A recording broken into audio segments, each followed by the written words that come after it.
see your PRS in the back. Yeah, sir. This is my pride and joy right here. I can tell you about it. That's the one in the video. It's yep, it's the one from the video. This is the Carlos Santana model. I don't think they make this Oh, anymore. It's oh, wow. 513, and the incredible thing about it is it's 513 because it's got 13 tones in it. So you've got like a three-way switch and a five-way switch. So you can go between full humbucker and then the five positions there. Split coil, which is that kind of in Yeah. between, and then single coil. So you've got like your Strat tones, your humbucker tones, and everything in between, all on one guitar, and they all Oh sound my. incredible. Let me see your controls on this thing. So where's the five? So you got, So it's yeah, a let's see five if you can see that. Oh So my this is your gosh. that's your three-way switch, and then your five-way switch there.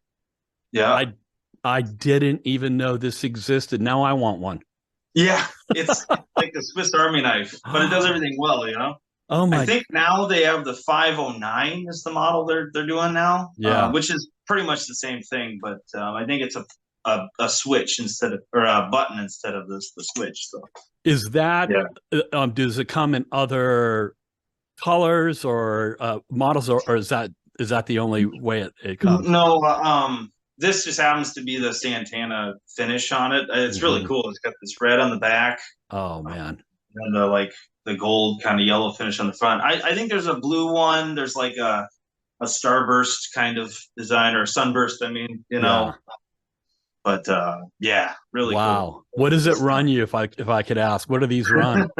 Well, again, this was a gift, but I think he Oh, paid like I think my dad paid like 3 grand for it. okay. Okay. So it's one of those kind of I never played this thing except for recording and for that video shoot because I wanted it to look good. It So doesn't go on the road. no, no. And if I do go on the road, it will probably not come with Yeah. me. Yeah, So no. no, we don't need that to fall over at some darkened nightclub with a drunk bumping it over. Right. Oh my gosh. I mean, I have another one of those SE. I don't know if you're familiar with the PRS SE lines. I like that too because this 22 fret on that's 24. I actually have a couple songs where I need the 24th fret. Oh But wow. that thing's great too. That was only $800, and Oh wow. PRS stuff is just quality all the way around. Oh yeah, I'm man. not sponsored or anything, but Yeah, hey, yeah, yeah. PRS, Oh no, no. yeah. I totally get it. I had a custom Tom Anderson made for me. So Ooh, this nice. this was my 50th birthday gift to myself. Nice. So I had this made for it, quilted maple top here, and Oh, yeah, Buzz feet and tuning on the whole thing. But I mean, oh, this that's thing, excellent. yeah, and the serial number is my birthday. Oh, what? That's Yeah, the serial awesome. number is my I birthday. didn't even do that. Yeah, because Huh. they look through the their collection of serial numbers, and he goes, yeah, if it hasn't been taken, we'll do it. They do my initial and then the birthday, and that, yeah, it made it really special. But yeah, this is my go-to also, because of its versatility. It doesn't have the versatilities that yours has.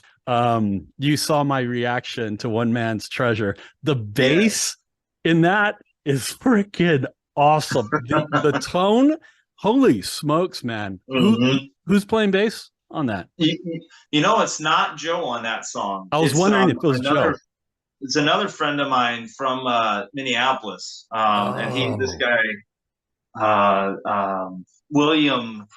Oh man, now I'm gonna forget his last name. But the guy actually he played with oh my gosh, Steve Vai back in the day, a long time ago. really? Oh, Yeah, wow. one of the early days of his career. And Wow. he played on two of the songs. He played on Two Sons in that song. Yeah, and yeah, it's cool because he had that more kind of jazzy approach Hmm. to the solo sections and stuff. He did some walking bass in a couple Yeah, parts. yeah. So yeah, It had a growl. It had a growl to it, and I thought it was Joe because I heard it I and I'm know. like, Yeah. I've heard that in Hmm. art.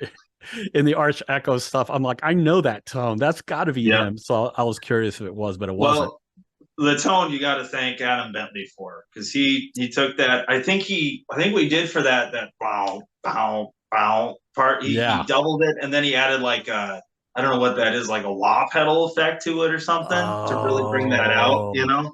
like an envelope Um, filter of some sort. yeah, he did all sorts Wow. of magic on everything. You know, I Oh, owe well, a lot of my sound to him. we're going to get into that. If you notice, I wore Mhm. this for you Yes. today, but I did Yep. this. I got this when I did Richie's interview. So if you had a shirt, I'd buy it and wear it I too. But know. yeah, I know. I'm I'd slacking. I'd be I don't wearing have your any merch. I'd be wearing your shirt. So Man, oh my God. So let's see. next time. So far I've done 3 of your videos, Sporadic Nomad, All Hands on Deck, and just recently One Man's Treasure. Hmm. And dude, these are amazing songs, man. These Oh, are thank you. amazing songs. And just from the first one, because I can't remember how did I find out about you? I'm trying to remember if somebody had told me about you or if I you think it's came to kind of the my fault. I just did you come messaged to the one. channel? I just commented on yeah, one of your Archeco cover or That's what reactions. it Yeah. was. That's Hmm. what it was. And I'm like, oh, this guy's got music. And it's funny because when I saw your name, I thought, oh, this guy doesn't want to give up his last name. He's I'm gonna go with by Jeff Guitar because I thought it was Brian Bass. I Yeah. totally thought your name was Brian Bass, and I'm like, Uh, oh, he doesn't want to give up his last name, and I couldn't find out it's Brian Bass. That's that's actually what it is. Yeah. actually your name. Yeah. Yeah. And then I went to your site and then I saw your videos and then I'm like, oh Mhm. yeah, right off the bat, I love this genre. I love this style of music, and it was a Mhm. no brainer to go and pick Sporadic Nomad. I don't remember how I ended up. Did you suggest that as the first Yeah. one? Yeah. I Okay, did the whole here's a tune, it's ready for you to look at sort of thing in the right, comment. But yeah, right. I thought you would appreciate because Joe's bass is very pronounced in that song. You know, he's got some Right. moments to shine on it. So Right. And that'd that's be the a good one. one. Is that the one that you said that basically it's Arch Echo and you're guesting on your own song? That Well, was, yeah. So I mean, on All Hands on Deck, there's that solo section with Adam R and Joey on keys, and yeah. then Richie's playing drums on that song. Wow. Joe's playing bass on that song. Yeah. You know, the only thing left is I played the rhythm parts over top of it. So other Yeah. than writing that section, it's their song. You know, Oh my for that gosh. minute. So That's awesome. Well, we'll get more into Arch Echo later. I want to go back into those early years because I'm really curious to know, like, when did you really come into your passion of music and pick up an instrument and right. like tell me about your beginnings. I'm curious about that. Sure. Well, it's kind of ironic that we're discussing my music, which is mainly guitar playing, because I started out playing drums when I was 6 years old. I Wow. was the kid playing on the, like, pulling pots and pans out of the kitchen, you know, and Yeah. just banging on stuff. Oh yeah. And I don't remember this, but my parents will tell this story all the time. We had an uncle that always liked to do practical jokes, and Uh-huh. we drove out to visit the family, and then somehow he managed to. We had a truck. He managed to pack a drum kit in the back of the truck without us knowing about it. And then so we make it all the way home. It's like a 6 hour drive from Sioux Falls to where we live. And then when we get home and we find this drum set in the back of the truck, and we're Oh like, my. oh well, You didn't even know it was there? we didn't know it was there. Uh-huh. No, no. But I mean, we knew I had some interest in playing drums, so that it worked out well. And so yeah, from about 7, I started playing drums. My dad's been a guitar player his whole life. My mom's a Mm. music teacher, so it runs in the Oh, family. You know, so lucky, man. um, That's awesome. yeah. They made me try piano for about a year, and that I just wasn't having it. You know, I wanted to hit things, man. I want to, Not fun. It's not make the fun. booms. So Did you take yeah. lessons? Did you take lessons when you're playing drums? Yeah, I took a lot of percussion lessons, and throughout high school and college, I played everything percussion, timpani, mallet stuff, drum, snare drum, solo stuff, everything I could get my hands on, really percussion. And I had a really strict teacher that was great because he was super diligent about making sure my technique was right. Oh, All the fundamentals were there, and that helped me learn about dynamics and stick control and oh yeah, musicality, not just hitting as yeah. hard as you can all the time, stuff like that. So Did you play in like the high school marching band or stage band or any of that kind of yeah. stuff? Now I come from a very small town, very Mm. rural country life. Our school had a grand total of 150 students. That's K through 12. Oh my So God. if there was a musical group, I was a part of it. There Oh, were only a couple groups here or there, but I actually played with we had a family band too. It was like a trio. And we oh played wow. all sorts of but they were into surf music. So like the Mm-hmm. Ventures and, Wipeout, stuff like that. So Yep. that was my first real experience playing live. I'd play with them. I'd do talent shows at school, Mm. jazz bands, pep rallies and things like that. So Wow. yeah, I was always doing something like that. Man, that was your hobby that you did 24/7, couldn't get enough Right. of. Oh, I know. When I wasn't playing video games, Right, that's what I was doing. right. Oh Yeah. my gosh, man. Um, Um, so yeah, and you grew up in where did you grow up? You said Minnesota, like In northern Minnesota, Minnesota. right? But Yep. you're not in Minnesota now. You're in Nashville, No, right? I've been in Nashville about a little less than 2 years now. Okay, Yep. we'll talk about that in a minute here. So Yeah. so after high school, what happened? Because you have this passion for music, Hmm. and you have to make a decision, as we all do at that age as Yep. young men, that we have Yep. to figure out what are we going to do for a career, and Right. what was going through your mind at that time. Right. Everything happened pretty fast. We started looking around at colleges. I knew I wanted to do music, Mhm. and thank God my parents were supportive of that. Yeah, yeah. And I went to a pretty local college. It's called Bemidji State University. It was only Mhm. about an hour from home, so it was close enough. I was still close to home.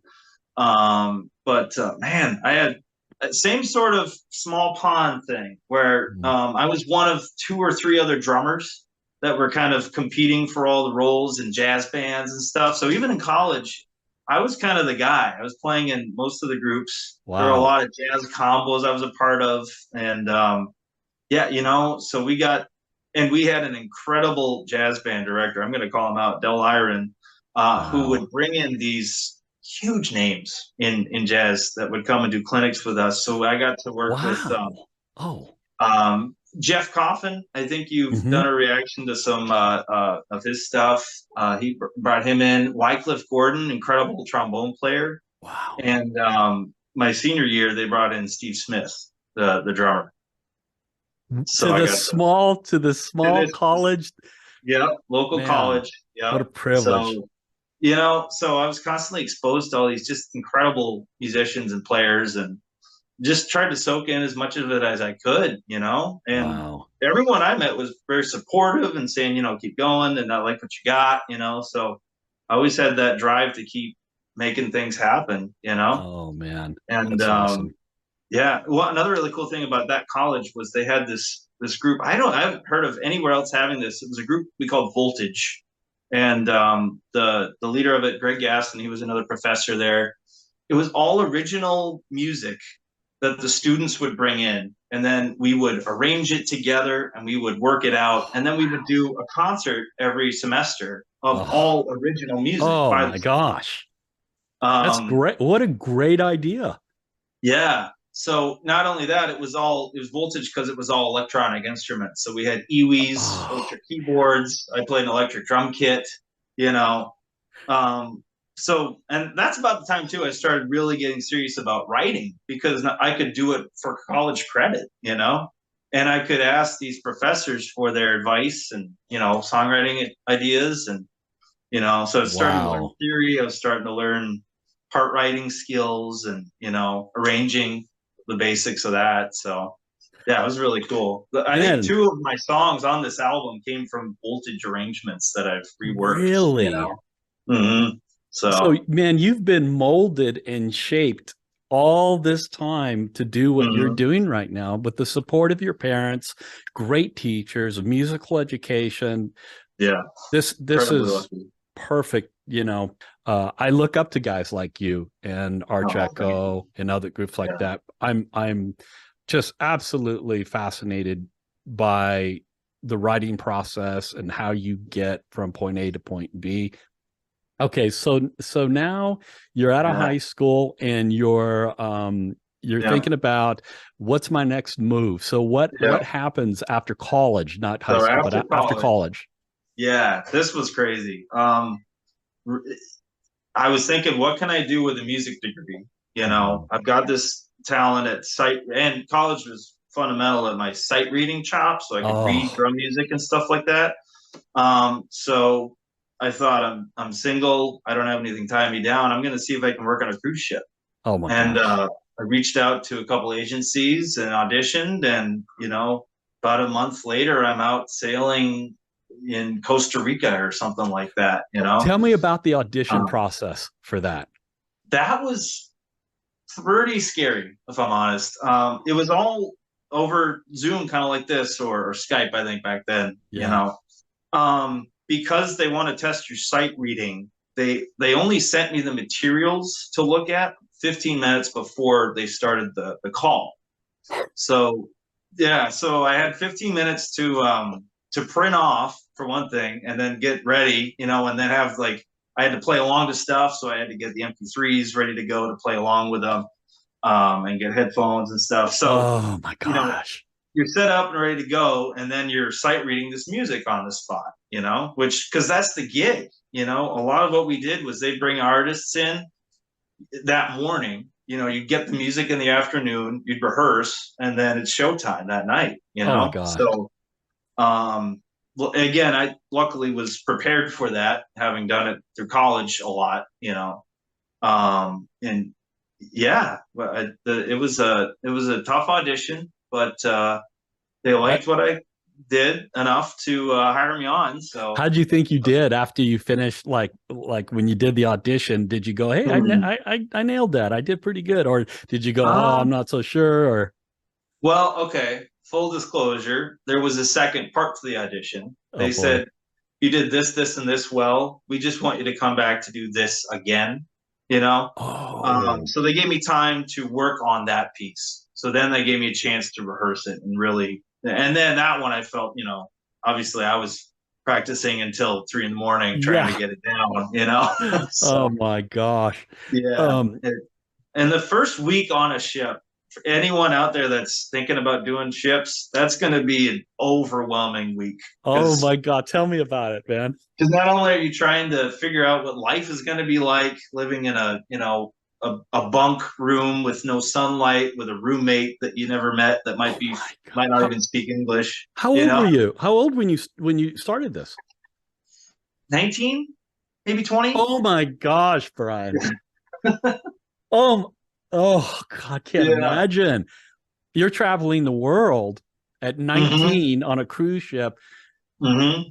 doing this sight reading gig. Dude, you Yeah. got some I cojones, had man. it. I was terrified. I'm not gonna lie. Yeah. The first time you see the ship, it's this massive towering skyscraper of a thing, in front of you, and you're thinking, I'm So gonna live on that, intimidating. And I'm not afraid of heights or swimming or anything like that. But the first time you're out on the ocean and you Yeah. go up on deck and you look around and there's no land in sight, and then you just start thinking about how deep that water must go down. That's a little scary thought. Oh But my gosh. How long did yeah, you do the gig for? I did that.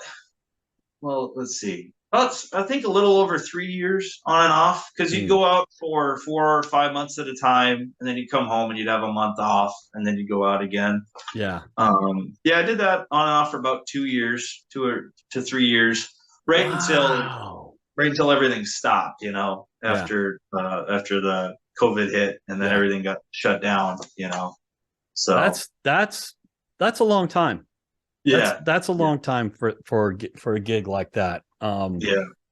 But Wow. Oh no, my. I loved it. It was exciting. I mean, and I got incredibly lucky the itineraries we got to go on. You didn't always get to get off the ship. As a Yeah. musician, you were probably the best off because you were working at night. So then during the day, you'd be off and you'd be free to go out to whatever port we were in. But Wow. I mean, man, we went to Europe and Australia and New Zealand and all these different places, Japan, to name a few. Oh So my gosh. yeah, Were you ever sick? Like, did you ever like get the flu or bad I, cold and couldn't do the gig? I mean, because you're the only guy there, right? There's no. right, right, right. That only happened once, and there's a few other bands on the ship. There's the BB King Oh, Blues Club band. I was on oh, All in America, by the way, and so yeah, there are other drummers that this only happened once where I was just so sick I couldn't leave my room. wow. But that was a couple days. One of the shows we were supposed to do, they just used tracks for the drums, Okay. which Okay. you can get away with sometimes. We do cast shows with like singers and dancers where we're kind of just there to, Oh, to look, like with the live band. yeah. Little Right. insider. Sometimes they'll even mix the house band sound with the tracks a little bit. Totally get it. Totally get it.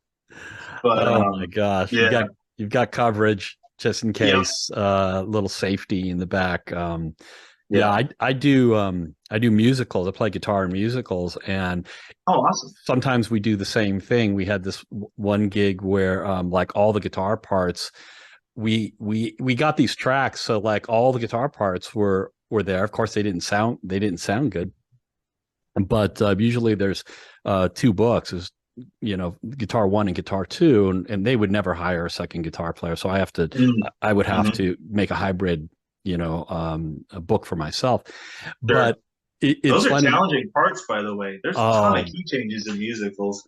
yeah, Man. it's pretty hairy, but you know what? Hearing you talk about the bravery that you had at 19 to push yourself to do this, it's I really, really believe this is how you grow. This is how you Mhm. get good. Being complacent and being comfortable, you're going to sit in the same plateau and never get any better. Putting yourself in these positions where you're out of your comfort zone and it's challenging to you, there's Mhm. no better way to get better. And I'm a horrible reader and never learned. I struggle with it. I'm the kind of guy that has got to get the book like a month ahead and sit with it Mhm. and listen to the audio and go, okay, I understand that, and to pull the gig off. Right. So like I did a show where all the guitar parts were keyboard were were played by a keyboard, so the crappiest guitar sound that you could imagine, right? But I couldn't cover all the parts, so we did pull in the mix some of those, ones that weren't so Mhm. offensive because I couldn't Mhm. play both parts. But it filled it up, and I always felt, hey, if something really went bad, they could just pull up all the levels on all the guitar parts, and Mhm. my Cover guitar it a little bit. Mhm. have some coverage. So Uh, it sounds like they kind of had that coverage and that safety on the boat too, a just little in bit. case, Yeah. I'll tell you though, it really depended. Some of the artists they bring in, they'd be singers or they'd be instrumentalists. But everyone had their own way of doing things. Some people like to have their own tracks to play along to fill Oh, in all the gaps. Some people just yeah, wanted the live band, which those were the best shows because then you're playing real music and you're jamming yeah, out with real people. right. But we had some classical piano player come in that had a click track for us to play along to, but the click track was based on him playing the pieces like Right, rubato, right. and Oh then my God. laid a click down over top of that. So you're listening to it. It's talking in your ear. It's going 1, 2, 3, 4, 5. 1, 2, 3. 4, 5. And you're like scrambling to keep up, trying to which guess is where it's going to go. what every drummer wants to play to. Yeah. I'm like, man, if I could just hit one on, keep us together here. Oh, that was a rough show. Oh my gosh. Yeah, I guess, Yeah. As new artists come on and off the boat, they want it their way. I've heard about this before because I've heard somebody else talk about the cruise ship gig on a video that I had seen on YouTube. And yeah, his whole channel is dedicated to what it's like being a cruise ship musician. And he's a drummer also. So he's talking about all this kind of stuff. And he says, yeah, everyone wants it their way, and you're working for them on right. on that gig. Whatever they want, you got to give it to them however they want it. Yeah. Were you always using an electronic kit or did you use acoustic? On the ship was an acoustic kit, thankfully. Good. Yeah. Sometimes I was lucky they'd even have their own cymbals. They'd have like really nice Sabians or Zildjian Ks or something. Oh wow. Yeah, what was I gonna say? The one thing I learned very quickly, sight reading, was if there's parts written, you need to play the groove as it's written. But if there's fills written in there, don't worry about it. Oh, so you don't trip up on all that, Oh. So yeah, you do need to play it exactly the way they want it, but you learn what they really want to hear. They want to hear a groove that keeps them going, and then you staying out of the way as much as possible. Usually, Yeah, they're not going to stop in the middle and go, "Hey, you didn't do that paradiddle on the tom that's as written," right? Or are you playing the floor tom instead of your mid tom? Yeah, exactly.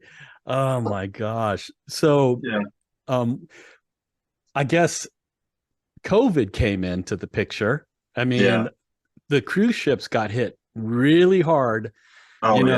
That was, we heard stories about this, about COVID running rampant on cruise ships. And then all of a sudden the scare, nobody wanted to go on a cruise ship when that happened. And I'm sure that people were trapped out there for months. Yeah. Months God. after they were supposed to be off. Yeah. It was God.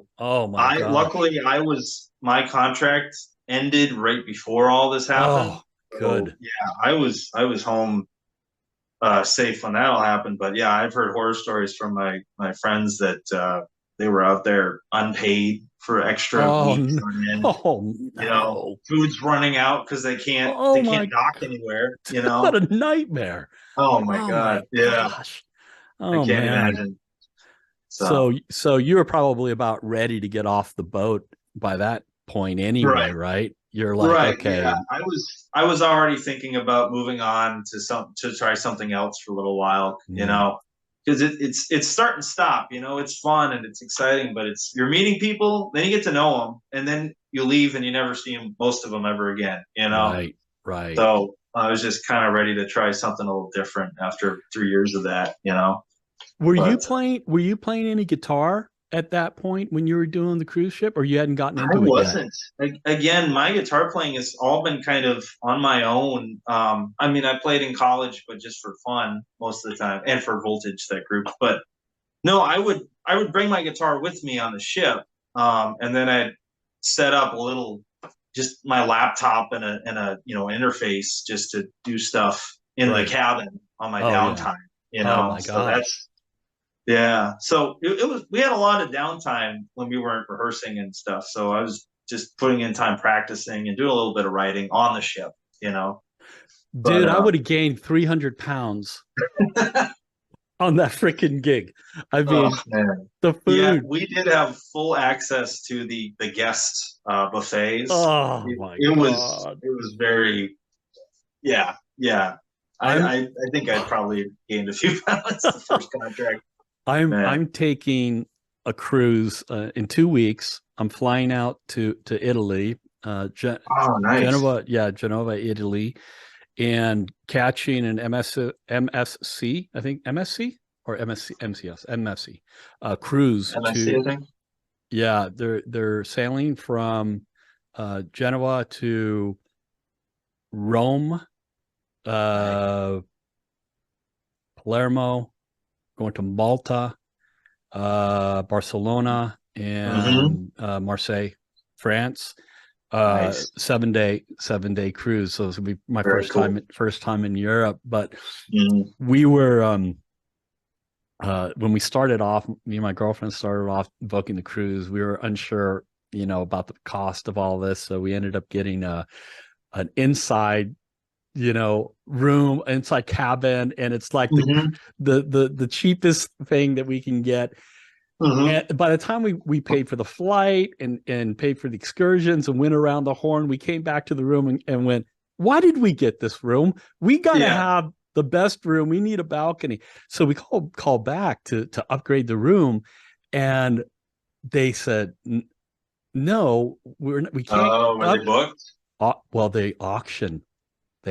Oh, that's right. That's right. So Mm-hmm. so they go, you could put a bid in on the Mm-hmm. upgrade. So you go to a website and then you can say, how much are you willing to pay? It's a slider. How much are you willing to pay to upgrade Oh, your room? wow.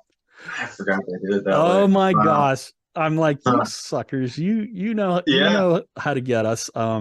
Yeah. And they don't tell you about the drinks package, the internet package, Oh, yeah. all of the other add-ons and stuff like that Yeah. we thought we were getting a deal on this, but you Oh, end up, by the way, crew, we have to pay for internet, and it's by the megabyte. At least I don't know if they still do it that way. When I was out there, you would pay for like the biggest package you could get was I think it was like $40 for like 500 megabytes of internet. So and you'd have to like ration it, use it just a you little bit here and there to check your emails and stuff. you had to pay even though you were Mm-hmm. working? Mm-hmm. Yeah. I think Wow. because maybe they thought if they gave it free to everyone, all the crew would be using it too much and it would slow down something, Yeah. you Yeah. know.